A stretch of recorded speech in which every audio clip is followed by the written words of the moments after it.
बिस्मिल्लाहिर्रहमानिर्रहीम। अस्सलाम वालेकुम डियर स्टूडेंट्स, आपको मालूम है बायो एनर्जेटिक्स हमने चैप्टर स्टार्ट किया हुआ है यूनिट नंबर 3 एमडी कैट 2020 के सिलसिले में। आप देखें बच्चों, इसमें हमने अब एक स्टेप आगे जाना है। लास्ट जो हमने डिस्कस किया था टॉपिक क्या था, that was mainly related with respiration. Respiration में हमने एनारोबिक रेस्पिरेशन को डिटेल से देखा था। अब उसके बाद नेक्स्ट आ रहा है एरोबिक रेस्पिरेशन। तो आज जो हम स्टार्ट करने जा रहे हैं एरोबिक रेस्पिरेशन, इसके बारे में हमने पहले इंट्रोडक्शन दिया था कि ये रेस्पिरेशन जो होती है किस में होती है, इन the presence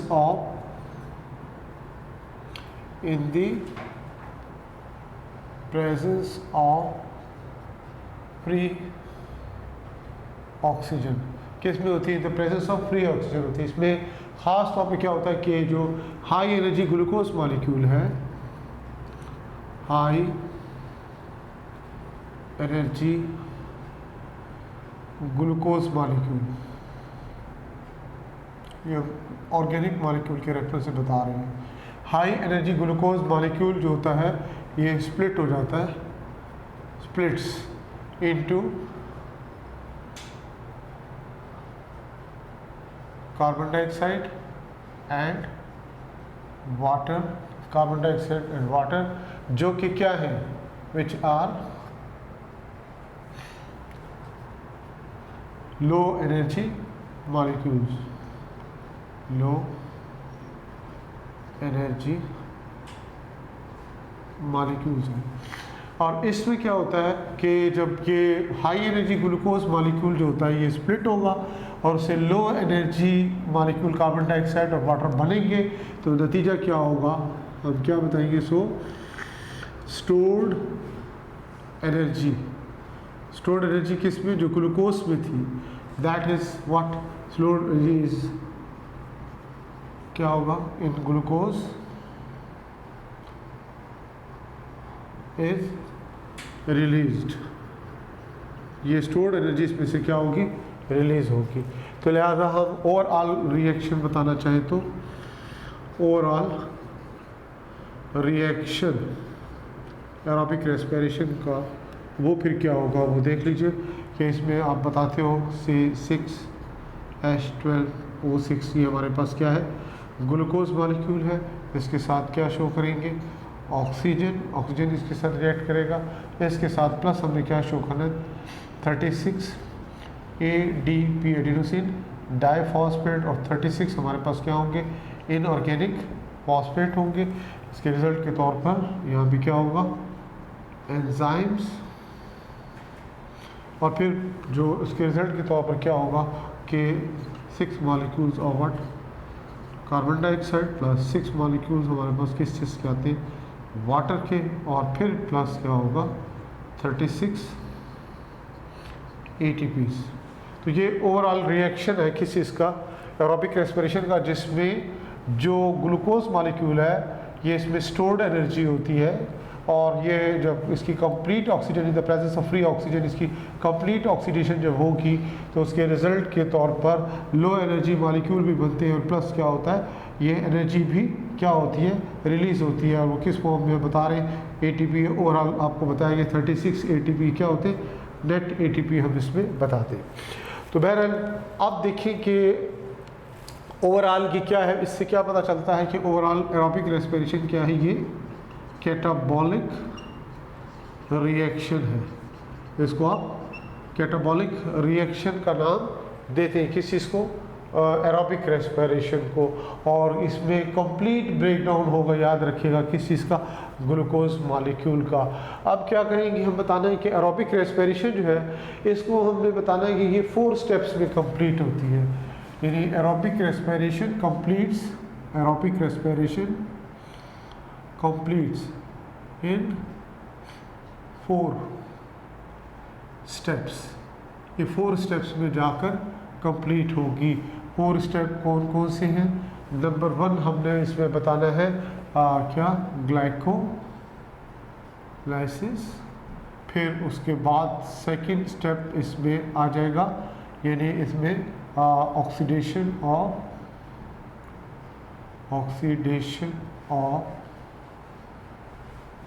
pyruvic acid, oxidation of pyruvic acid किसके लिए आप और भी यूज़ करते हो, इसको और क्या कहते हो आप, इसको आप लिंक रिएक्शन का नाम भी देते हो।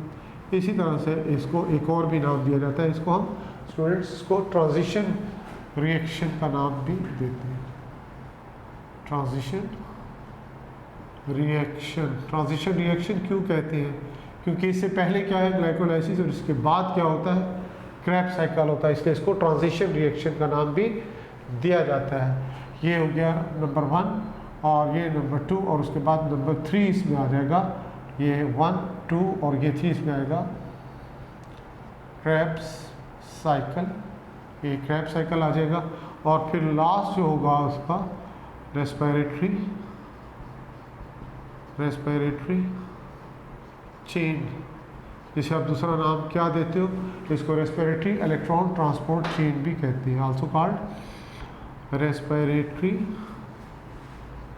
इलेक्ट्रॉन ट्रांसपोर्ट चेन का नाम भी इसको हम देंगे। तो इस तरह बच्चों ये 4 मेजर स्टेप्स हैं किसके, एरोबिक रेस्पिरेशन के, जिनको हमने सिस्टमेटिकली लेकर चलना है। तो सबसे पहले हम यहाँ पे स्टार्ट क्या करेंगे, आपके सामने पहला स्टेप इसमें क्या आ जाता है, दैट इज़ व्हाट, ग्लाइकोलाइसिस। पहले तो सबसे पहले इसकी मीनिंग्स हम पहले भी बता चुके हैं, इसको थोड़ा सा रिकॉल कर लें। ग्लाइको का वर्ड किसके लिए इस्तेमाल होता है बच्चों, कार्बोहाइड्रेट के लिए, शुगर्स के लिए, और ये चले यहाँ पे हम लिख देते हैं शुगर, और शुगर में आपको मालूम है क्या हम यूज़ कर रहे हैं, ग्लूकोज, ठीक है जी। और लाइसिस का मतलब यहाँ पे क्या होता है, दैट इज़ व्हाट, स्प्लिटिंग, यानी ग्लूकोज मॉलिक्यूल का ब्रेक डाउन होना, इसको हम क्या कहते हैं, ये ग्लाइकोलाइसिस कहलाता है। इसको ग्लाइकोलाइसिस कहने का मकसद यही है कि इसमें ग्लूकोज मॉलिक्यूल जो है, दिस ग्लूकोज मॉलिक्यूल, ये स्प्लिट होता है into 2 molecules of what, pyruvic acid.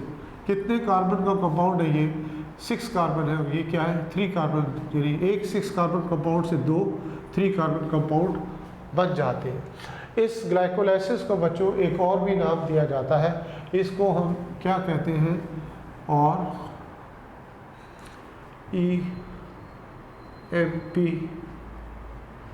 Pathway का नाम भी दिया जाता है। इसको EMP पाथवे क्यों कहते हैं, सवाल ये पैदा होता है क्योंकि ये 3 साइंटिस्ट के नेम है, जैसे E फॉर एमडन याद जाएगा, फिर M फॉर मेयरॉफ, और इसी तरह से आखिर में क्या आएगा, P आ जाएगा।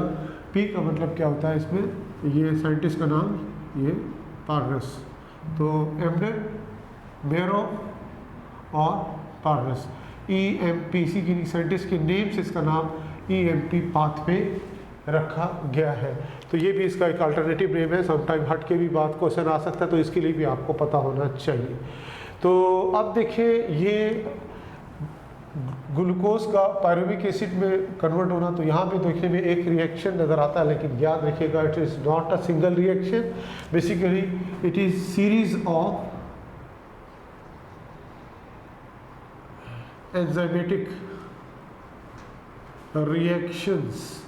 ये बाकायदा सीरीज़ होती है किस चीज़ की, एंजाइमेटिक रिएक्शंस की बाकायदा बच्चों सीरीज़ होती है। और इसमें याद रखिएगा कि एनर्जी का लेवल जहाँ तक ताल्लुक़ है, तो याद रखिएगा कि इसमें जो एनर्जी रिलीज़ होती है in the form of ATP की फॉर्म में, और NADH की सूरत में एनर्जी रिलीज़ होती है। ये जो ATP प्रोडक्शन यहाँ पे होता है, इसको भी हमने आगे चलकर डिस्कस करना होगा। ये क्या होता है, सबस्ट्रेट लेवल ATP प्रोडक्शन होता है, और NADH में जो एनर्जी स्टोर होती है, ये फिर आप जाएंगे किस में, रेस्पिरेटरी चेन में या रेस्पिरेटरी इलेक्ट्रॉन ट्रांसपोर्ट चेन में, वहाँ पे आप देखेंगे इससे फिर फर्दर जाकर कि वो ऑस्मोसिस के ज़रिए ऑक्सीडेटिव फॉस्फोरिलेशन के दौरान ATP फॉर्मेशन कैसे होता है। तो लिहाजा ATP की सूरत में और NADH की सूरत में इसमें क्या होता है, ये एनर्जी जो होती है दैट इज़ प्रोड्यूस। अब इसमें एक भी फिर अखरस का जहाँ तक ताल्लुक़ है, ये भी आप मालूम होना चाहिए, इन साइटोसोल साइटोसोल क्या होता है? Soluble part of the cytoplasm. यहाँ पे इसमें इसका क्या होता है? अकरेंस होती है किस चीज़ की? ये ग्लाइकोलाइसिस की। तो अब देखो बच्चों कि हमें आगे चलना है और हमें बताना है कि ग्लाइकोलाइसिस को ये कंप्लीट कितनी फेजेस में जाकर होता है। याद रखिएगा ये completed in 2 phases, completed in 2 phases, 2 phases में जाकर ये कंप्लीट होगा। पहली फेज इसमें कौन सी होती है बच्चों? पहली फेज हम कहते हैं प्रिपरेटरी फेज, प्रिपरेटरी फेज। हाँ, जहन में आता है इसके बारे में? इसका और दूसरा नाम क्या पॉसिबल हो सकता है? क्या पॉसिबल नाम हो सकता है? गौर कीजिए, इसको आप कहते हो और इन्वेस्टमेंट फेज भी कहते हैं, इन्वेस्टमेंट फेज भी कहते हैं इसको। ये आ जाती है इसकी पहली फेज। और दूसरी फेज जो हमें क्या बतानी है इसमें, जिसको हम नाम देंगे ऑक्सीडेटिव फेज, ऑक्सीडेटिव फेज। और इसको दूसरा नाम क्या दिया जाता है? और पे ऑफ फेज का नाम भी देते हैं। इस दौरान आप देखेंगे यहाँ पे प्रिपरेटरी फेज को इन्वेस्टमेंट फेज क्यों कहते हैं? क्योंकि यहाँ पे इन्वेस्टमेंट होती है किस चीज़ की? एनर्जी की। यानी एटीपी होती क्या करते हैं हम? यूटिलाइज करते हैं। और फिर जो उसके बाद अब आसान लफ्ज़ों में इन्वेस्टमेंट हुई है तो अब उसके बाद प्रॉफिट आपको चाहिए। तो प्रॉफिट आपको कहाँ में मिलता है? ऑक्सीडेटिव फेज के दौरान मिलता है। यानी यहाँ पर फिर आप बताते हो एटीपी बनते भी हैं और NADH भी यहाँ पर बनता है। तो लिहाजा इसको ऑक्सीडेटिव फेज को पे ऑफ फेज इसीलिए कहा जाता है कि इन्वेस्टमेंट यहाँ पर है और आउटकम आपको कहाँ मिलेगा? ऑक्सीडेटिव फेज में मिलेगा। तो अब बच्चों हमने क्या करना है, ये बाकायदा हमने क्या बताया पहले कि ये सीरीज ऑफ एंजाइमेटिक रिएक्शंस हैं। यानी ये स्टेप बाय स्टेप रिएक्शंस होंगे और हर स्टेप के लिए क्या होते हैं? स्पेसिफिक एंजाइम्स हैं। इसमें एक बात आपको मैं बताता चलूँ यहाँ से कि इसमें परेशान होने की कतई ज़रूरत नहीं है। आप जब इसमें पंजाब टेक्स्ट बुक बोर्ड की तरफ जाते हो तो इसमें स्पेसिफिक एंजाइम्स के नेम्स गिवन नहीं हैं, लेकिन नेशनल बुक फाउंडेशन की तरफ चले जाएं तो वहाँ पर आपको मालूम होगा वहाँ पे एंजाइम्स के नेम्स भी गिवन हैं। सो एक्स्ट्रा नॉलेज आपके पास आ जाए, it is not a matter, इससे कोई फ़र्क नहीं पड़ता। ये आपको आना चाहिए लेकिन कम नहीं होना चाहिए। मिनिमम रिक्वायरमेंट क्या है कि रिएक्शंस क्या हो रहे हैं, उसमें उसकी रिएक्शंस की डिटेल क्या है वो आपको स्टेप बाय स्टेप पता होनी चाहिए। लेकिन उसके साथ साथ आपको अगर एंजाइम्स के नेम भी अगर याद हो सकते हैं तो that is not a bad deal, ये कोई बैड डील नहीं है, इसका भी आपको पता है। लिहाजा हम इसको अब स्टेप बाय स्टेप चलेंगे। पहले हम किसे देखेंगे? प्रिपरेटरी फेज को, और उसके बाद oxidative phase. Preparatory phase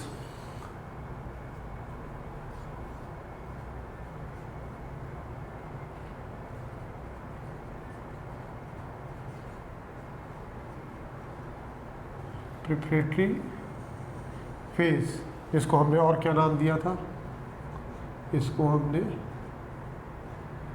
investment phase का नाम भी दिया था। इसको हम इन्वेस्टमेंट फेज भी कहते हैं क्योंकि इसमें हमने क्या बताया था स्टूडेंट कि इसमें एनर्जी जो होती है दैट इज़ कंज्यूम्ड, एनर्जी इसमें क्या होगी?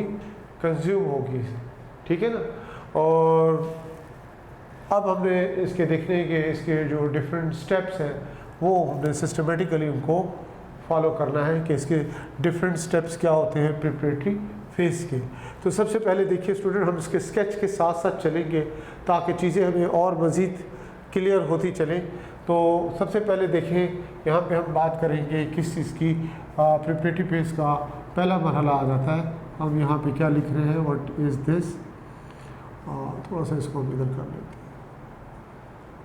ग्लूकोज, ये ग्लूकोज हमने शो किया है, एरो के साथ हम इसको नीचे ला रहे हैं और बताएंगे glucose is converted into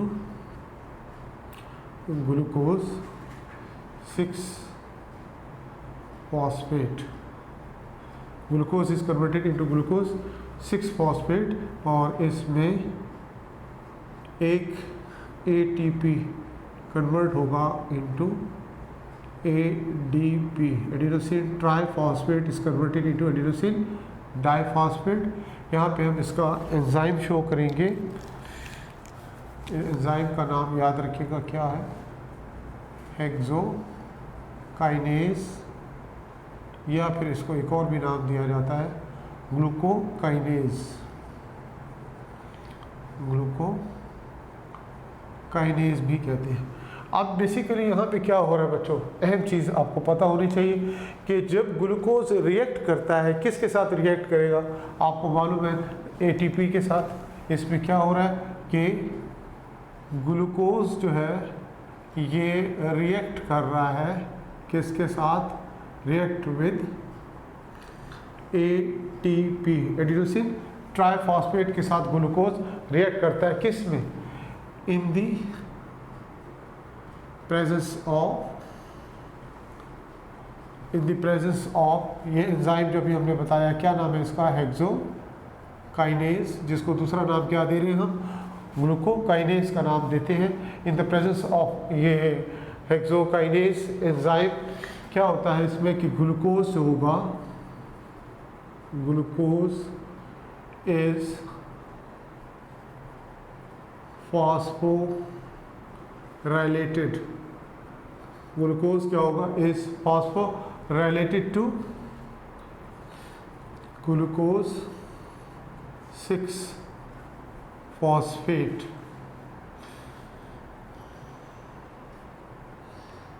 glucose six phosphate.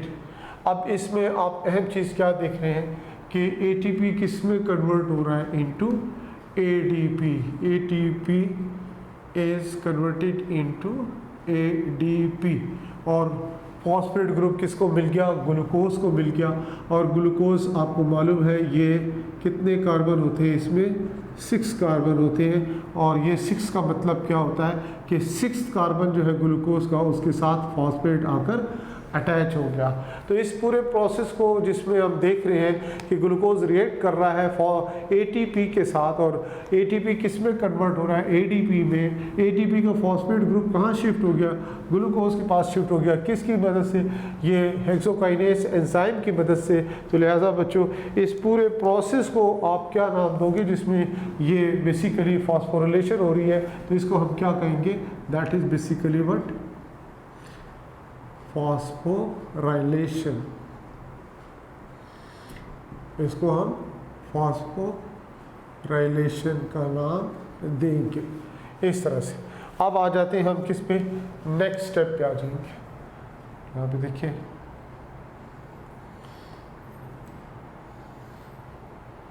Glucose 6-फॉस्फेट था। अब देखिए कि glucose six phosphate is converted into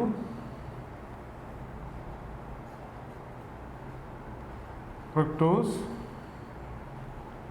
6-फॉस्फेट।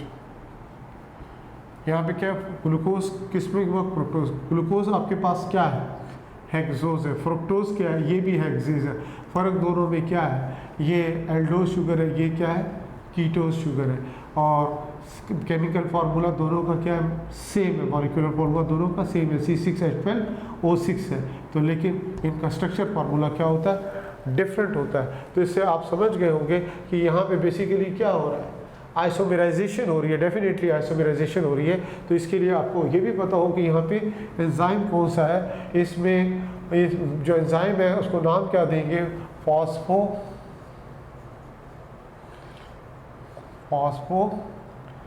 Hexose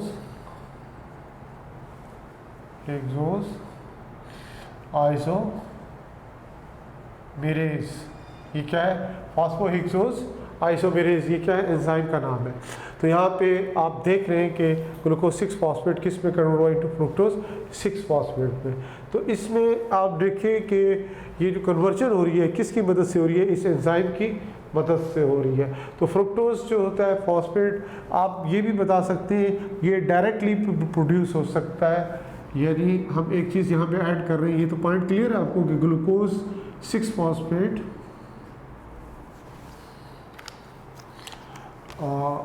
glucose six phosphate glucose 6-फॉस्फेट जो है इज चेंज्ड, ये क्या हुआ, चेंज हुआ, किस में, टू फ्रुक्टोज 6 फॉस्फेट पे ये कन्वर्ट हुआ, किसकी मदद से, विद द हेल्प ऑफ कौन सा एंजाइम है, ये फॉस्फोहेक्सोज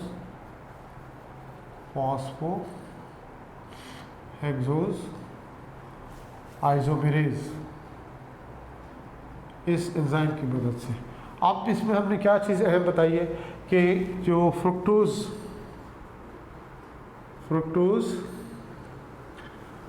जो फ्रुक्टोज 6 फॉस्फेट है, 6 फॉस्फेट है, इसके बारे में हम क्या बता रहे हैं कि fructose 6 phosphate can also produce directly, can also produced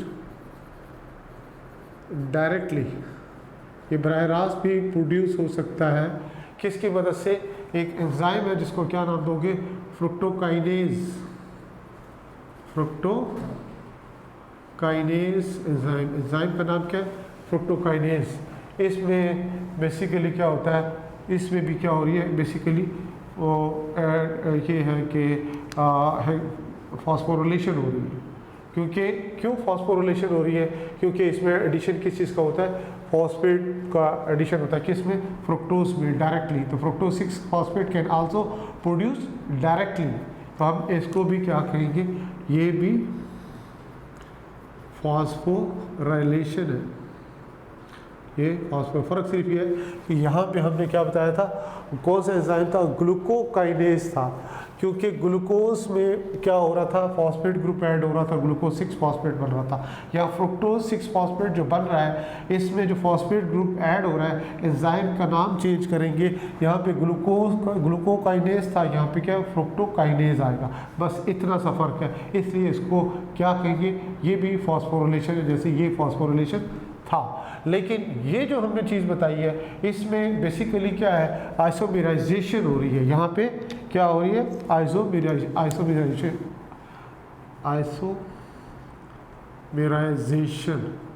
यानी इसको हम क्या नाम दे रहे हैं, आइसोमेराइजेशन का नाम देंगे। तो ये हो गया बेटा इसका अगला स्टेप। अब उसके बाद हम आगे चलेंगे और नेक्स्ट स्टेप में हमने क्या बताना है कि फ्रुक्टोज 6 फॉस्फेट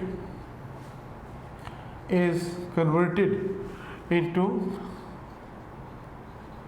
fructose 1,6 bisphosphate,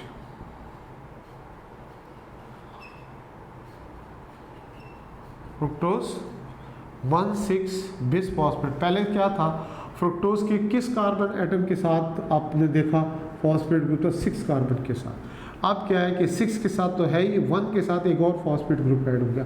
ये भी कहाँ से आएगा, अगेन एक और एटीपी मॉलिक्यूल, क्योंकि इन्वेस्टमेंट हो रही है ना, एक और एटीपी मॉलिक्यूल किस में कन्वर्ट हो रहा है, इनटू एडीपी में कन्वर्ट हो रहा है। और इसके लिए एंजाइम कौन सा होगा, इसको नाम क्या देंगे, फॉस्फोफ्रुक्टोकाइनेज। क्या नाम है एंजाइम का, फॉस्फोफ्रुक्टोकाइनेज एंजाइम होगा। बेसिकली काइनेज एंजाइम है, इसको पूरा नाम क्या देंगे, फॉस्फोफ्रुक्टोकाइनेज एंजाइम का नाम देंगे। इसमें बच्चों क्या होगा कि जब फ्रुक्टोज 6 फॉस्फेट रिएक्ट करता है, किसके साथ रिएक्ट कर रहा है, फ्रुक्टोज 6 फॉस्फेट, याद रखिएगा एटीपी के साथ। Fructose 6 phosphate reacts with ATP, किसकी प्रेजेंस में, in the presence of enzyme, in the presence of enzyme कौन सा भी हमने बताया, फॉस्फोफ्रुक्टोकाइनेज, फॉस्फोफ्रुक्टोकाइनेज एंजाइम की मौजूदगी में जब ये रिएक्ट करेगा, किसके साथ, ये एटीपी के साथ ये रिएक्ट करेगा, तो फिर उसके रिजल्ट के तौर पर आप देखते हैं कि क्या हो रहा है कि फ्रुक्टोज 1,6 बिसफॉस्फेट बनता है, फ्रुक्टोज 1,6 बिसफॉस्फेट बन जाएगा। तो इसमें बेसिकली क्या होता है, ये जो फॉस्फेट कहाँ से आ रहा है, फॉस्फेट के बारे में आपको पता है कि कहाँ से आता है, ये ट्रांसफ़र होता है, ट्रांसफर्ड फ्रॉम ATP। कहाँ से ट्रांसफ़र हुआ, ATP से ये ट्रांसफ़र हुआ और इससे क्या बन गया, फ्रुक्टोज 1,6 बिसफॉस्फेट, यानी fructose 6 phosphate is converted into fructose 1,6 bisphosphate बन जाएगा। और ATP हमने बताया किस में कन्वर्ट होगा, इनटू ADP में कन्वर्ट हो जाएगा। तो ये इसमें भी एडिशन ऑफ फॉस्फेट ग्रुप हो रहा है, तो इसको बच्चों क्या नाम देंगे, ये भी बेसिकली क्या है, ये भी आपको मालूम हो कि ये भी क्या है, फॉस्फोरिलेशन कहलाएगा, इसको भी आप फॉस्फोरिलेशन का नाम देंगे। This is also called what, phosphorylation. अब उसके बाद देखिए ये नेक्स्ट स्टेप में हमने क्या बताना है, ये देखिए कि नेक्स्ट स्टेप में हमने ये बताना है कि फ्रुक्टोज 1,6 फॉस्फेट कितने कार्बन का कंपाउंड है, 6 कार्बन है, ठीक है जी। ये 6 कार्बन, ये भी क्या था आपके पास 6 कार्बन है, ये अब क्या होगा, स्प्लिट होगा या इसकी क्या होगी, क्लीवेज होगी, यानी कि ये क्या होगा, यहाँ पे इसकी क्या हो रही है, क्लीवेज भी कह सकते हैं, और ये क्या हो रहा है, ये स्प्लिट हो रहा है। ओके, यहाँ पे एंजाइम कौन सा होगा, that is called aldolase enzyme. ये एंजाइम कौन सा होगा, एल्डोलेज एंजाइम। और इससे अब देखिए क्या होता है, यहाँ पे हमने शो करना है, एरो के साथ शो करेंगे, ये आपके सामने हम एरो शो कर रहे हैं, रिवर्सेबल रिएक्शंस हमने शो करने हैं, रिवर्सेबल रिएक्शंस, ये आपके सामने रिवर्सेबल रिएक्शन आ गई। ये अब इसमें क्या बनेगा, देखिए ये जो रिवर्सिबल रिएक्शन हो रहा है, इसमें डाई हाइड्र ऑक्सी एसीटोन फॉस्फेट ये बनेगा, ठीक है जी। डाई हाइड्रोक्सी एसीटोन फॉस्फेट, ये 3 कार्बन कंपाउंड है, फॉस्फोरिलेटेड फॉस्फेट ग्रुप है, डाई हाइड्रोक्सी एसीटोन, ये फॉस्फेट बनेगा, डाई हाइड्रोक्सी एसीटोन, और इसको हम 3 फॉस्फेट भी कह सकते हैं। फिर इसी तरह से ये दूसरी तरफ आप देखेंगे क्या बनेगा, ग्लाइसरल्डिहाइड, ग्लाइसर एल्डिहाइड 3 फॉस्फेट, जिसको आप किससे एब्रीविएट करते हैं, G3P। इसको किससे एब्रीविएट करोगे, DAP से करोगे, और इसको G3P। इसका दूसरा नाम क्या होता है, इसको फॉस्फो ग्लाइसर एल्डिहाइड भी कहते हैं, PGAL का नाम भी देते हैं।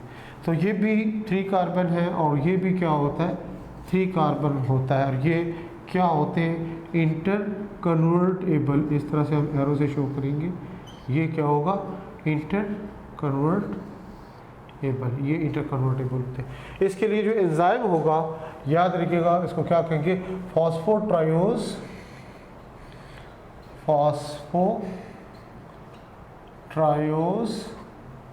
आइसोमेरेज,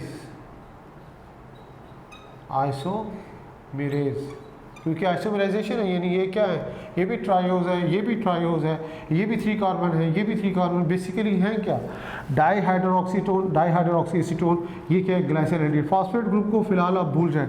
आपने क्या पढ़ा था, कार्बोहाइड्रेट का टॉपिक स्टूडेंट्स आपने पढ़ा हुआ है।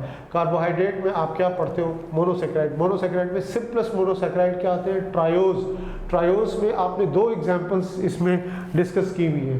2 एग्जाम्पल कौन सी डिस्कस की हुई है, एक एल्डो शुगर, दूसरा कीटो शुगर आप आइडेंटिफाई कर सकते हैं। ये डाईहाइड्रोक्सी एसीटोन क्या है, इज अ कीटो शुगर, और ग्लाइसर एल्डिहाइड क्या है, ये क्या है, एल्डो शुगर है। तो दोनों बेसिकली क्या है, ट्रायोज। फर्क सिर्फ ये है कि इसमें एडिशन किस चीज़ की है बच्चों, फॉस्फेट ग्रुप, इसमें भी एडिशन किसकी है, फॉस्फेट ग्रुप की। Nothing is difference. तो यहाँ पे क्या था, 6 कार्बन कंपाउंड था, अब ये स्प्लिट हो गया इनटू 2-3 कार्बन कंपाउंड, और ये दो क्या होते हैं, आइसोमर्स होते हैं, और इनकी क्या होती है, इंटर कन्वर्जन हो सकती है। तो लिहाजा यहाँ पे हमने बताना है कि DAP is the isomer of G3P।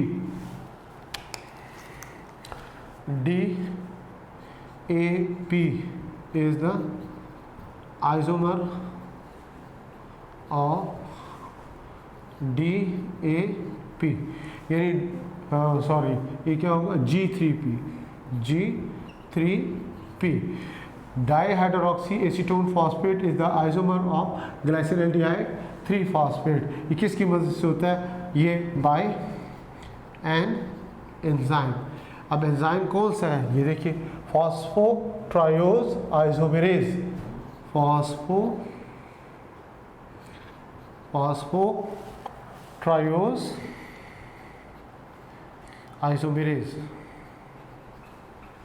ये आपके पास क्या है, एंजाइम है। तो इस तरह से ये आपके सामने क्या होता है कि ये क्या बन जाते हैं, 2-3 कार्बन कंपाउंड्स बन जाते हैं। इसमें आपको याद रखना है कि इसके बाद आगे, यानी ये सारी यहाँ तक क्या थी, बेसिकली प्रिपरेटरी फेज थी। प्रिपरेटरी फेज इसको हम कहते हैं, आपने गौर करना है। प्रिपरेटरी फेज को इन्वेस्टमेंट फेज हमने इसीलिए कहा था कि एक ATP आप देखें यहाँ पे कंज्यूम हो रहा है और एक ATP यहाँ कंज्यूम, तो टोटल कितने ATP कंज्यूम हो रहे हैं ये भी आपको याद रखना है। 2 ATP किस किस स्टेप में यूज़ हो रही है ये भी आपको पता होना चाहिए, और हर स्टेप को हम क्या नाम देते हैं ये भी आपको क्लियर होना चाहिए। तो इस तरह स्टूडेंट्स यहाँ तक तो ये प्रिपरेटरी फेज आ गई। अब इसके बाद जो फर्दर आगे चलना है किसने, ग्लाइकोलाइसिस ने, वो अगली फेज कौन सी है वो हमने बताया है, दैट इज ऑक्सीडेटिव फेज, जिसको पे ऑफ फेज भी कहते हैं। इसमें इंटर कन्वर्जन होगी, कन्वर्जन से मुराद क्या होता है, DAP फिर किस में कन्वर्ट होगा, इनटू PgAl में कन्वर्ट होगा, यानी या G3P में ग्लाइसरल्डिहाइड 3 फॉस्फेट में कन्वर्ट होगा। यानी एक नहीं बल्कि 2 मॉलिक्यूल होंगे। रिमेनिंग जितने भी रिएक्शंस होंगे याद रखिएगा हम उनको क्या कंसीडर करेंगे, ट्वाइस कंसीडर करेंगे। यानी जितने भी रिएक्शंस होंगे इसके बाद जो चलेंगे किस में, ऑक्सीडेटिव फेज में, वो तमाम के तमाम ट्वाइस कंसीडर होंगे। लिहाजा अब हमने इसके बाद नेक्स्ट क्या देखना है, इसकी ऑक्सीडेटिव फेज, या जिसको आप क्या नाम देते हो, दैट इज पे ऑफ फेज। स्टूडेंट्स में नेक्स्ट फेज आ जाती है ऑक्सीडेटिव फेज। ऑक्सीडेटिव फेज को हमने और क्या नाम देना है, इसको पे ऑफ फेज का नाम भी देंगे, ऑक्सीडेटिव फेज, या फिर इसको पे ऑफ फेज का नाम भी देंगे। जैसा कि हमने बताया कि जो प्रिपरेटरी फेज में लास्ट स्टेप में हमने क्या बताया था कि लास्ट स्टेप में हमने ये बताया था कि 3 कार्बन कंपाउंड बनते हैं। हमने बताया था DAP डाईहाइड्रोक्सी एसीटोन फॉस्फेट, और उसके बाद दूसरा कौन सा था, that is G3P glyceraldehyde 3 phosphate, जिसको आप PgAl का नाम भी देते हैं। हमने ये बताया था कि आइसोमराइजेशन होती है, यानी DAP किस में कन्वर्ट होगा, इनटू PgAl और G3P में कन्वर्ट होगा। तो अब आगे जितने भी रिएक्शंस हमने बताने होंगे तो वो क्या होंगे, ट्वाइस होंगे, यानी 2 मरतबा रिपीट होंगे, क्योंकि 2 मॉलिक्यूल है, लिहाजा जितने भी रिएक्शंस होंगे दे विल रिपीट ट्वाइस। तो हम सिस्टमेटिकली यहाँ पे अब चलेंगे। आप देखिए हमने सिस्टमेटिकली किस तरह से चलना है, और से देखिएगा कि हमने स्टेप बाय स्टेप जाएंगे। सबसे पहले आपको पता हो कि हमारे पास क्या है, glyceraldehyde 3 phosphate,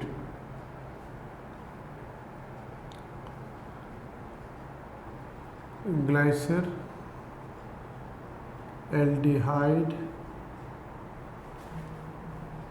3 phosphate, glyceraldehyde 3 phosphate को एब्रीवेट किससे करते हैं हम, G3P। ये ग्लाइसरल्डिहाइड 3 फॉस्फेट है, जिसको आप PgAl का नाम भी देते हैं। और फिर हमने मल्टीप्लाई बाई 2 का क्या मतलब है कि हम तमाम रिएक्शंस को क्या लेंगे, ट्वाइस लेंगे, तो इसलिए हमने मल्टीप्लाई बाई 2 यहाँ पे लिख दिया है। अभी ग्लाइसरल्डिहाइड 3 फॉस्फेट जो है, अब इसकी कन्वर्जन हमने पहले ही बतानी है। फर्स्ट कन्वर्जन इसमें आएगी कि इसमें कन्वर्ट होगा इनटू 1,3 बिसफॉस्फो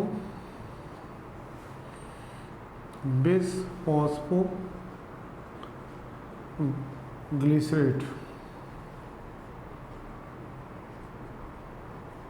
1,3 बिसफॉस्फो ग्लिसरेट से इसको एब्रीवेट कर सकते हैं। अब यहाँ पे सबसे पहले हमें किसका बताना है, एंजाइम के बारे में बताएंगे कि एंजाइम यहाँ पे कौन सा यूज़ होगा, ट्रायोज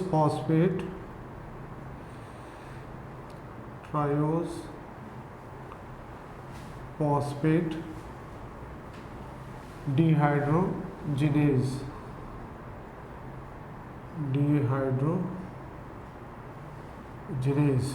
एंजाइम का नाम है।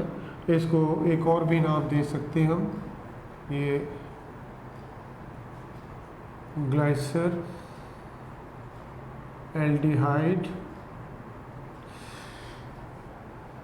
3 फॉस्फेट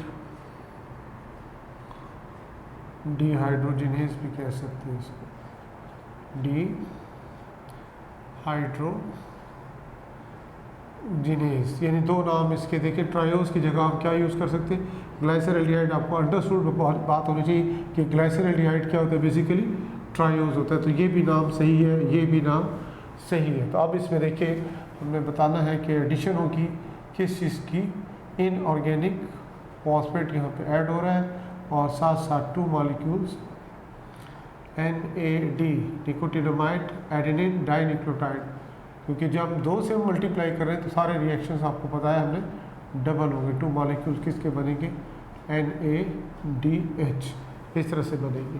तो अब इसमें देखिए स्टूडेंट्स क्या हो रहा है, ये हमने सारी डिटेल इसमें बतानी है कि हमें 2 चीज़ें नज़र आ रही हैं। एक यहाँ पे देख सकते हैं रिडक्शन हो रही है और दूसरी तरफ ये एडिशन ऑफ फॉस्फेट ग्रुप हो रहा है, यानी फॉस्फोरिलेशन भी यहाँ पर हो रही है। तो अब आप देखें इसमें हम किस तरीके से इसको हम जस्टिफाई करेंगे कि इन the presence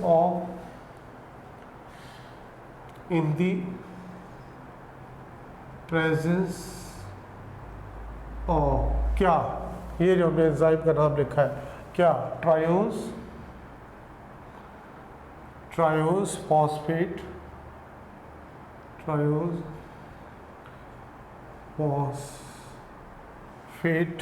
dehydrogenase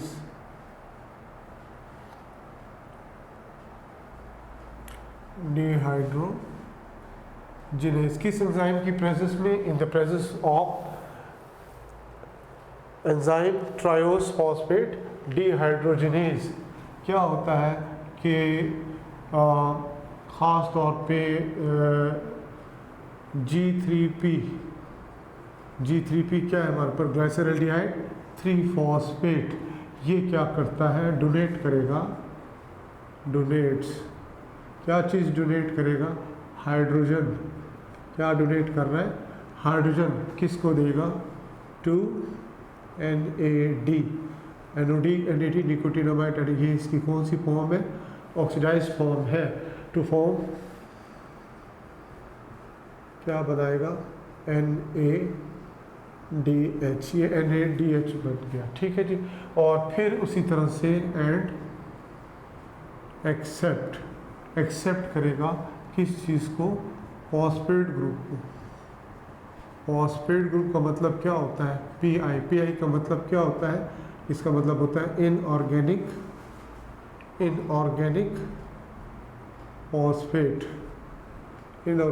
phosphate. Accept करता है इनऑर्गेनिक फॉस्फेट, कहाँ से, फ्रॉम सराउंडिंग साइटोप्लाज्म से क्या चीज़ एक्सेप्ट करेगा। अब ये देखिए ATP से नहीं आ रहा है, फॉस्फेट ग्रुप कहाँ से आता है, एक बड़ा की पॉइंट है, ये भी MCQs में पूछा जाता है कि सराउंडिंग साइटोप्लाज्म से आएगा और इससे फिर क्या बन जाएगा, टू फॉर्म क्या बनेगा, 1,3 क्या बना था, यहाँ से देख सकते हैं बच्चे, 1,3 बिसफॉस्फोग्लाइसरेट। इसको हम एब्रीवेट कर देते हैं 1,3 बिसफॉस्फोग्लिसरेट ग्लिसरेट बन जाएगा। तो अब आप देखिए इसमें दो चीज़ें आपको की पॉइंट याद रखने हैं। एक इसमें क्या हो रहा है, डिहाइड्रोजनेशन, एक इसमें क्या हो रहा है, डिहाइड्रोजनेशन, और दूसरा इसमें क्या हो रहा है, फॉस्फोराइलेशन। तो ये दो चीज़ें मेन हैं, यानी ये देख सकते हैं, इस तरह से हम इसको शो कर देते हैं कि ये इसमें क्या हो रहा है, डिहाइड्रोजनेशन हो रही है। डिहाइड्रोजनेशन आपने देख लिया कहाँ से हो रही है, ग्लाइसरॉल्डिहाइड 3 फॉस्फेट क्या करता है, हाइड्रोजन देगा और ये किसको रिड्यूस करेगा, NAD को इंटू NADH, और ये फॉस्फोराइलेशन हो रही है, यानी इनऑर्गेनिक फॉस्फेट कहाँ से आता है, फ्रॉम सराउंडिंग साइटोप्लाज्म, तो जिसके रिजल्ट के तौर पर glyceraldehyde 3 phosphate is converted one three bisphosphoglycerate. Bisphosphate क्यों कहते हैं इसको, डाइफॉस्फेट या बाइफॉस्फेट क्यों नहीं कहते, रीज़न ये है कि डिफरेंट पोजीशंस पे, यानी फर्स्ट कार्बन और थर्ड कार्बन यानी डिफरेंट पोजीशंस पे क्या होता है, फॉस्फेट ग्रुप होता है, इसलिए वर्ड का इस्तेमाल होता है बिसफॉस्फेट, इसके लिए यूज़ होता है। फिर इसके बाद स्टूडेंट नेक्स्ट स्टेप आ जाएगा। अब नेक्स्ट स्टेप में 1,3-बिसफॉस्फोग्लिसरेट के बारे में हमें बताना है कि यहाँ पे अब क्या होगा,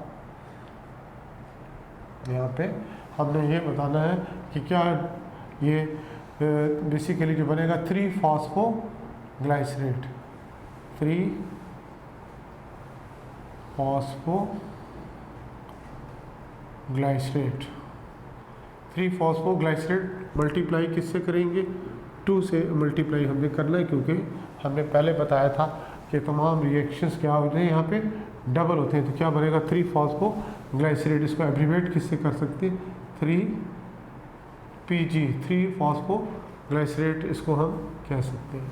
अब देखिए इसमें क्या हो रहा है, सबसे पहले देखिए कि 2 मॉलिक्यूल्स हम यहाँ पे शो कर रहे हैं एडिनोसिन डाइफॉस्फेट के, और ये किस में कन्वर्ट होंगे, इनटू 2 मॉलिक्यूल्स ऑफ ATP। तो अब आपको यहाँ पे पता चला कि सिंथेसिस किस चीज़ की हो रही है, ATP की सिंथेसिस हो रही है। इसके लिए फिर एंजाइम है, और एंजाइम का नाम यहाँ पे हमने बताना है phosphoglyceric acid, phosphoglyceric acid kinase is the name of enzyme. तो इसके इस एंजाइम की मौजूदगी में क्या हो रहा है, 1,3-बिसफॉस्फोग्लिसरेट कन्वर्टेड इनटू 3-फॉस्फोग्लिसरेट। ये देखिए 1,3 पहले फर्स्ट कार्बन, थर्ड कार्बन पे क्या था, फॉस्फेट ग्रुप, यहाँ पे क्या है 3 थर्ड कार्बन पे। इसका मतलब जो इसमें फॉस्फेट ग्रुप रिमूव हो रहा है वो कहाँ से रिमूव हो रहा है, फर्स्ट कार्बन से। ये भी आपसे MCQs में पूछा जाता है, इसका भी ख्याल करना है कि यहाँ पर ये जो फॉस्फेट ग्रुप किस कार्बन एटम से रिमूव हो रहा है। अब देखिए स्टूडेंट, इसमें हमने क्या इसकी डिटेल बतानी है। आपको पता है ये ATP बन रहा है, ये ATP के जो बन रहा है इसकी आपके बारे में पता हो कि डायरेक्ट सिंथेसिस हो रही है किस चीज़ की, ATP की। तो यहाँ पे हम क्या बताएंगे कि डायरेक्ट, यहाँ पे क्या हो रहा है, डायरेक्ट सिंथेसिस हो रही है किस चीज़ की, ATP। डायरेक्ट क्या हो रहा है, it's from organic phosphorylated substrate, from organic phosphorylated substrate, phosphorylated substrate, phosphorylated substrate is called substrate. इसको हम क्या कहेंगे, is called substrate level ATP production. तो ये आपके पास की पॉइंट क्या आया कि सबस्ट्रेट लेवल ATP प्रोडक्शन क्या होता है, कि डायरेक्ट सिंथेसिस जब ATP की होती है फ्रॉम ऑर्गेनिक फॉस्फोरिलेटेड सबस्ट्रेट से, तो इसे आप क्या कहते हैं, सबस्ट्रेट लेवल ATP प्रोडक्शन हो रही है। ये देखिए जो डायरेक्ट यहाँ पे ATP बन रहा है इन द प्रेजेंस ऑफ एंजाइम्स, किसके, एंजाइम्स की प्रेजेंस में ये सारा हो रहा है।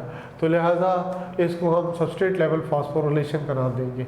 एंजाइम करता क्या है इसमें, एंजाइम के बारे में आप मालूम हो, यानी कि कौन सा एंजाइम है, phosphoglyceric acid kinase, phosphoglyceric acid kinase, ये क्या है, एंजाइम है, ये रिमूव करेगा फॉस्फेट ग्रुप को, फॉस्फेट ग्रुप को क्या करता है, ये रिमूव करेगा फ्रॉम किससे, 1,3-BPG 1,3-bis फॉस्फोग्लिसरेट से क्या करेगा, रिमूव करेगा। और फिर विच इज टेकन, ये कौन ले लेगा, which is taken by ADP adenosine diphosphate लेकर क्या बनाएगा, टू फॉर्म ATP सिंथेसिस हो रहा है। तो ये चीज़ हमें बताना है कि फॉर्मेशन ऑफ ATP, इसको हम कहते हैं सबस्ट्रेट लेवल ATP प्रोडक्शन का नाम दे सकते हैं। यानी यहाँ पे क्या है, ये सबस्ट्रेट लेवल ATP प्रोडक्शन, ये हमारा पॉइंट यहाँ पे क्लियर होना चाहिए। तो ये भी पॉइंट आपको अब क्लियर हो। इसके बाद स्टूडेंट्स हमें अब आगे चलना है। नेक्स्ट इसके बाद देखिए कि 3-फॉस्फोग्लाइसरेट जो है, अब ये किस में कन्वर्ट होगा, इनटू 2-फॉस्फोग्लिसरेट में कन्वर्ट होगा, यानी 2PG में कन्वर्ट हो रहा है। तो अब गौर कीजिएगा इसमें, ख़ास तौर पे सबसे पहले तो इसमें आपने क्या बताना है कि इसमें एंजाइम कौन सा इस्तेमाल होता है। इसमें एंजाइम जो इस्तेमाल होगा फॉस्फोग्लिसरोम्यूटेज एंजाइम है। और ये देखिए जिस तरह इसको हमने कहा था ट्वाइस आई रिएक्शन, तो ये भी क्या होगा, ट्वाइस होगा, ये रिएक्शन भी क्या होगा, ट्वाइस होगा। तो इसमें सिर्फ और सिर्फ क्या होता है कि फॉस्फेट ग्रुप जो कि 3rd कार्बन पे था, आप किस पे आ गया, 4th कार्बन पे, 2nd कार्बन पे आ गया। सिर्फ ये इसमें चेंज आपको नज़र आती है। इसको हम बेसिकली है क्या, ये बेसिकली क्या है, आइसोमेराइजेशन है। आइसोमेराइजेशन इसको हम नाम देते हैं। तो क्या है, आइसोमर बनता है, आइसोमेराइजेशन होती है, यानी ये same chemical formula but different structure formula आप इसको कह सकते हैं।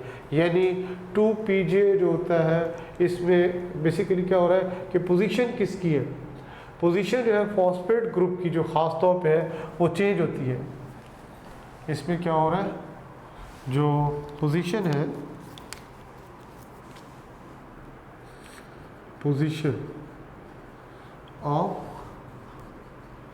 फॉस्फेट ग्रुप इज चेंज्ड, ये चेंज हो रही है, कहाँ से, चेंज्ड फ्रॉम कार्बन नंबर 3 से किस में हो रही है, 2, कार्बन नंबर 2। कार्बन नंबर 3 पे था फॉस्फेट ग्रुप, इस पे आ गया कार्बन नंबर 2 आ गया, और किसके, ऑफ PG का मतलब हमने पहले बताया, ये कौन सा है, फॉस्फोग्लाइसरेट।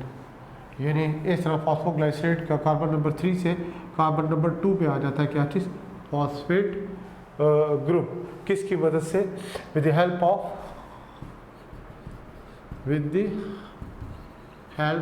Of enzyme. एंजाइम का नाम आपको मालूम है कौन सा है, फॉस्फोग्लिसरोम्यूटेज। फॉस्फोग्लिसरोम्यूटेज, इस एंजाइम की प्रेजेंस में क्या होगा कि ये इस तरह से आइसोमेराइजेशन होगी। इसको टेक्निकली हम क्या कहेंगे, आइसोमेराइजेशन। तो इस तरह से ये आइसोमेराइजेशन होगी। अब उसके बाद नेक्स्ट देखिए क्या होगा, ये 2-फॉस्फोग्लिसरेट है, इसके बारे में आपने बताना है। ये 2-फॉस्फोग्लिसरेट ये किस में कन्वर्ट होगा, into phosphoenol pyruvate. Phosphoenol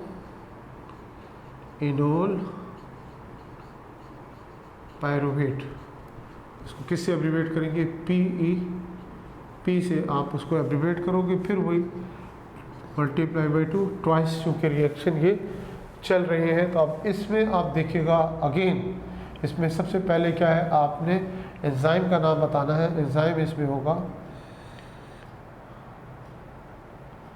that is एनोलेज। Enzyme का नाम क्या है इसमें, एनोलेज। और इसमें अहम चीज़ क्या होगी, एक वाटर मॉलिक्यूल भी यहाँ से रिमूव होगा, जिसको टेक्निकली आप क्या नाम दोगे, डिहाइड्रेशन का नाम दोगे। तो आप देख सकते हैं इसमें, इस रिएक्शन में क्या हो रहा है। इस रिएक्शन में हमारे पास क्या है, 2Pg, 2 फॉस्फो, थोड़ा सा इसको ले आते हैं, 2 phospho glycerate.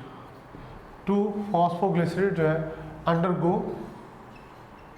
Undergo dehydration. Dehydration का तो मतलब पता है ना आपको क्या होता है, यानी removal of water molecule. Removal of water molecule को हम क्या कहते हैं, डिहाइड्रेशन कहेंगे। इन the presence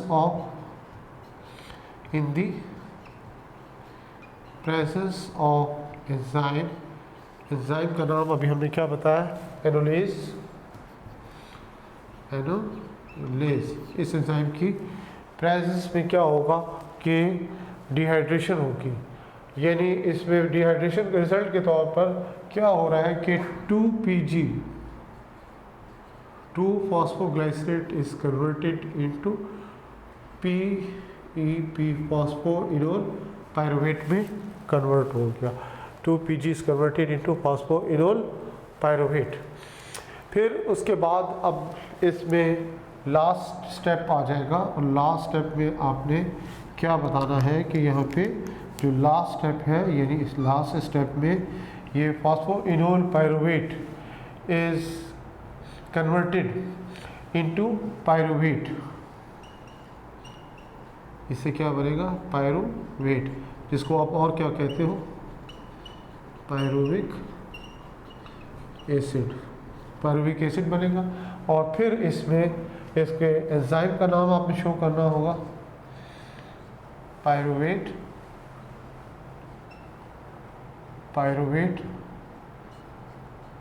kinase enzyme. Enzyme का नाम क्या है, पायरुवेट काइनेज एंजाइम।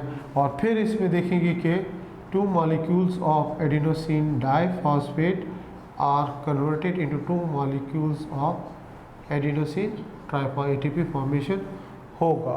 तो यहाँ पे फिर एटीपी फॉर्मेशन हो रहा है। ये हमें जो हमने बताया था, इसको डिहाइड्रेशन होती, तो इसको आप सिंपली क्या टाइटल दे सकते हैं, डिहाइड्रेशन।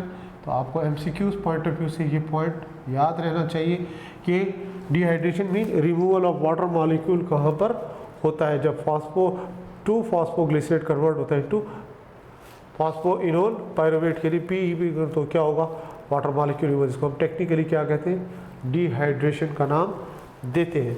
अब ये लास्ट स्टेप में हमने क्या बताना है, फिर दोबारा से क्या हो रहा है, substrate level ATP production.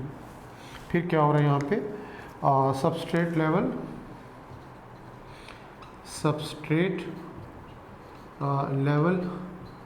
ATP production हो रहा है। यहाँ पे सबस्ट्रेट लेवल ATP प्रोडक्शन हो रहा है। और सबस्ट्रेट लेवल ATP प्रोडक्शन जो हो रहा है, इसको हम क्या कहते हैं, बेसिकली ये फॉस्फोराइलेशन है। व्हाट इज दिस, ये भी क्या है, फॉस्फोराइलेशन ही कहलाएगा। यानी addition of phosphate group in the organic molecule is called phosphorylation. अब PEP क्या कर रहा है यहाँ पे, फॉस्फोइनोल पायरुवेट के बारे में हमने बताया कि ये क्या करेगा, लॉसेस क्या है, ये लॉस करेगा फॉस्फेट ग्रुप। ये क्या लॉस कर रहा है, फॉस्फेट ग्रुप को लॉस कर रहा है। कौन, फॉस्फोइनोल पायरुवेट, जो कि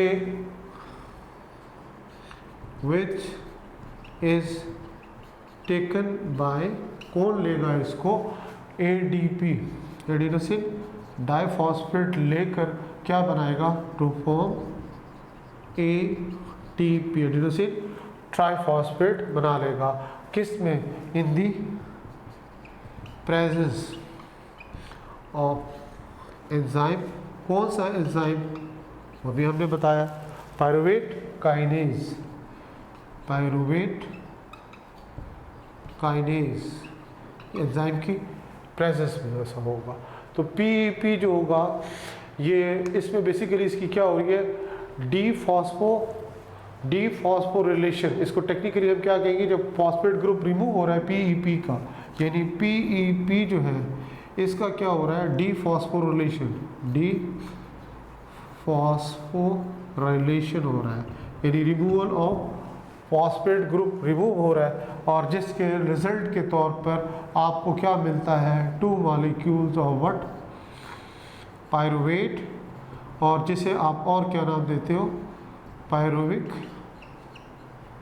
एसिड का नाम देते हो। ये तो ये फाइनल प्रोडक्ट आपके पास आ जाती है, यानी 2 मॉलिक्यूल्स ऑफ पायरुवेट, यानी 2 मॉलिक्यूल्स ऑफ पायरुविक एसिड आपको मिल जाते हैं, यानी फाइनल प्रोडक्ट किसकी है, ग्लाइकोलाइसिस की। तो इसी तरह से ये सारा पूरा प्रोसेस क्या कहलाता है, इसको हम क्या कहते हैं, यहाँ से तो हमने देखा है ऑक्सीडेटिव फेज, या इसको पे ऑफ फेज का नाम देते हैं। तो स्टूडेंट्स ये जो इसके की पॉइंट्स आपको साथ साथ बताए गए हैं, इनको आपने कीनली ऑब्जर्व करना है। जैसे हम इसको थोड़ा सा समराइज कर देते हैं कि हमने बताया था DAP डाईहाइड्रोक्सी एसीटोन फॉस्फेट और ग्लिसरॉल्डिहाइड 3 फॉस्फेट ये मॉलिक्यूल बनते हैं कब, इसमें प्रिपरेटरी फेज के एंड में, जब स्प्लिट होता है फ्रुक्टोज 1,6 बिस फॉस्फेट, ये वो 6 कार्बन था, ये कितने 3 कार्बन, फिर DAP किस में कन्वर्ट होगा, इनटू G3P, तो क्या है ट्वाइस चलेंगे सारे रिएक्शंस। तो इसलिए हमने ग्लिसरॉल्डिहाइड 3 फॉस्फेट के बारे में बताया, इट इज़ कन्वर्टेड इनटू 1,3 बिस फॉस्फोग्लाइसरेट। इस दौरान ये पूरे प्रोसेस को क्या नाम दिया है, डिहाइड्रोजिनेशन और फॉस्फोरिलेशन इसलिए कहते हैं एडिशन ऑफ फॉस्फेट ग्रुप हो रहा है। डिहाइड्रोजिनेशन का मतलब हमने पहले बताया कि ये कहाँ से ग्लिसरॉल्डिहाइड 3 फॉस्फेट से हाइड्रोजन रिमूव होगा, और फिर ये किसको मिलेगा, NAD को मिलेगा, NAD किस में कन्वर्ट हो जाएगा, इनटू NADH, यानी ये क्या हो रहा है बेसिकली, ये आप देख सकते हैं यहाँ पे डिहाइड्रोजिनेशन हो रहा है। तो इस तरह ये आपके पास क्या प्रोडक्ट मिलती है, 1,3 बिस फॉस्फोग्लाइसरेट आ जाएगा। पहले एक फॉस्फेट ग्रुप था, अब 2 फॉस्फेट ग्रुप आपको मिल जाएंगे। फिर इसके बाद नेक्स्ट स्टेप में आप देख रहे हैं ATP प्रोडक्शन हो रहा है, क्योंकि ये ATP प्रोडक्शन कैसे होता है, डायरेक्ट सिंथेसिस होती है ATP की, किससे, फ्रॉम ऑर्गेनिक फॉस्फोरिलेटेड सबस्ट्रेट से, तो लिहाजा इसको सबस्ट्रेट लेवल ATP प्रोडक्शन का नाम देंगे। लिहाजा फॉस्फोग्लाइसरिक एसिड जो होता है, एंजाइम कौन सा है, phosphoglyceric acid kinase enzyme remove करता है फॉस्फेट ग्रुप को, कहाँ से, फ्रॉम 1,3 बिस फॉस्फोग्लाइसरेट, और ये किसको देगा, एडिनोसिन डाइफॉस्फेट को, उससे क्या बन जाता है, ATP। इस तरह से ADP से ATP बन जाएगी। फिर नेक्स्ट स्टेप हमने क्या बताया, आइसोमेराइजेशन है। क्या बनेगा आपको, पहले प्रोडक्ट क्या मिलेगी, 1,3 बिस फॉस्फेट ग्रुप निकल गया, फर्स्ट कार्बन से 3 फॉस्फोग्लाइसरेट बच गया, 3 फॉस्फोग्लाइसरेट, थर्ड कार्बन पे फॉस्फेट ग्रुप है, तो अब ये क्या होगा, सेकंड कार्बन पे फॉस्फेट ग्रुप आएगा। बेसिकली क्या है, आइसोमेराइजेशन हो रही है, पोजीशन जो फॉस्फेट ग्रुप की है चेंज हो रही है, कार्बन नंबर 3 से किस पे चला गया, कार्बन नंबर 2 पे चला गया, किसके, फॉस्फोग्लाइसरेट के। तो किसकी वजह से, कौन सा एंजाइम है, फॉस्फोग्लिसरोम्यूटेज की वजह से। फिर नेक्स्ट स्टेप हमने क्या बताया, ये 2 phosphoglycerate is converted into PEP, यानी फॉस्फोइनोल पायरुवेट में कन्वर्ट हो रहा है, और इसके लिए एंजाइम क्या है, एनोलेज एंजाइम इसके लिए रिस्पॉन्सिबल होता है। इसमें बेसिकली क्या हो रहा है कि फॉस्फोग्लाइसरेट जो है, ये 2 फॉस्फोग्लाइसरेट जो है, ये किस में अंडरगो डिहाइड्रेशन, यानी से वाटर मॉलिक्यूल रिमूव हो रहा है, किस में, in the presence of enolase enzyme, और फिर साथ साथ 2PG किस में कन्वर्ट होता है, इनटू फॉस्फोइनोल पायरुवेट में कन्वर्ट हो जाता है। तो फिर उसके बाद नेक्स्ट स्टेप हमने लास्ट स्टेप क्या बताया, जिसमें क्या हो रहा है कि बेसिकली ATP फॉर्मेशन होता है, जो ही सबस्ट्रेट लेवल ATP प्रोडक्शन आप कह सकते हैं कि फॉस्फोइनोल पायरुवेट किस में, 2 मॉलिक्यूल्स ऑफ पायरुवेट यानी पायरुविक एसिड में कन्वर्ट होगा। एंजाइम कौन सा है, पायरुवेट काइनेज एंजाइम। तो सबस्ट्रेट लेवल ATP प्रोडक्शन होता है, फॉस्फोरिलेशन हो रही है, क्या होता है, फॉस्फोइनोल पायरुवेट लॉस करता है किस चीज़ को, इलेक्ट्रॉन्स को। इसको हम क्या टेक्निकली नाम क्या दिया है कि फॉस्फोइनोल पायरुवेट जब फॉस्फेट ग्रुप को लॉस करेगा, इसको कहते हैं डीफॉस्फोरिलेशन का नाम देते हैं, डीफॉस्फोरिलेशन। तो लॉस करेगा फॉस्फेट, जो कौन लेगा, ADP ले लेगा, एडिनोसिन डाइफॉस्फेट को मिलेगा, तो किस में कन्वर्ट हो जाएगा, इनटू ATP, एडिनोसिन ट्राइफॉस्फेट में कन्वर्ट हो जाएगा। तो इस तरह से किसकी प्रेजेंस में, in the presence of pyruvate kinase enzyme. तो अब ये एंड प्रोडक्ट आ जाती है। तो इसको हमने क्या नाम दिया था स्टूडेंट? इसको हमने नाम दिया था ऑक्सीडेटिव फेज, या इसको पे ऑफ फेज का नाम देते। प्रिपरेटरी फेज में हमने क्या बताया था? प्रिपरेटरी फेज में कितने एटीपी बने थे आपको मालूम हो? यहाँ पे आपको 2 एटीपी क्या हुए थे? कंज्यूम्ड। प्रिपरेटरी फेज में 2 एटीपी क्या हुए थे? यहाँ पे कंज्यूम हुए थे, इसीलिए तो हमने इसको इन्वेस्टमेंट फेज का नाम दिया था। फिर उसके बाद आ जाती है कौन सी? पे ऑफ फेज। इसको पे ऑफ फेज अभी आपको समझ आ जाएगा क्यों कहते हैं पे ऑफ फेज।